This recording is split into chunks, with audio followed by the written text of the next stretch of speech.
আসসালামু আলাইকুম। কেমন আছেন? আশা করি ভালো আছেন। আজকে একটা রেসিপি নিয়ে চলে আসলাম, পটলের ভর্তা।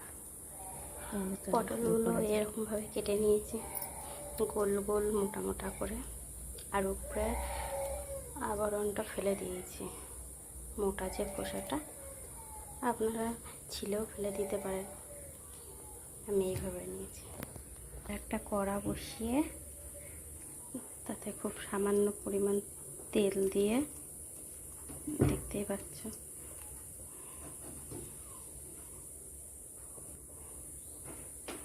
তেলটা ভালো করে গরম করে নেব।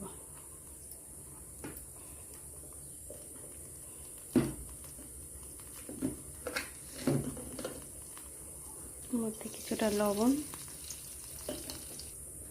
কিছুটা পরিমাণ হলুদের গুঁড়া দিয়ে একটু নাড়িয়ে চাড়িয়ে নিয়ে তারপর পটলগুলো দিয়ে দেবো।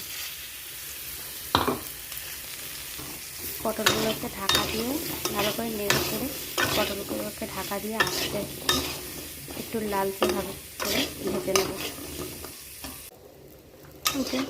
এইভাবে লাল লাল করে ভেজে নিয়েছি। এবার নামিয়ে নেব, নামিয়ে নিয়ে ঠান্ডা করে নেব। পটলগুলো ভেজে নামিয়ে নিয়ে আবার কড়াটা বসিয়ে দিয়েছি। সামান্য সরিষার তেল, এই যে সরিষার তেল দেওয়া হয়ে গেছে।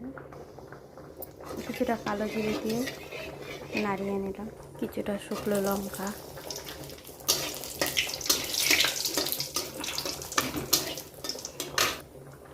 কিছুটা পেঁয়াজ কুচি, তারপর কিছুটা কাঁচা লঙ্কা আর রসুন দিয়ে দিলাম। এবার ভালো করে এগুলোকে লাল লাল করে ভেজে নেব।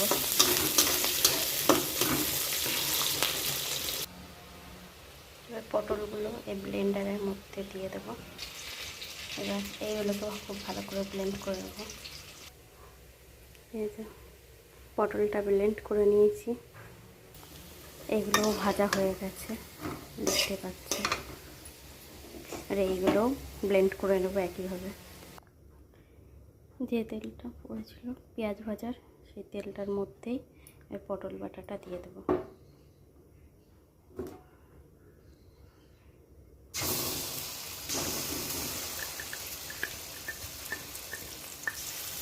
পটল বাটা দিয়ে পেঁয়াজ, শুকনো লঙ্কা, রসুন বাটাটাও দিয়ে দিলাম। মধ্যে দিয়ে ভালো করে নাড়িয়ে চাড়িয়ে ভাজা ভাজা হয়ে যাবে।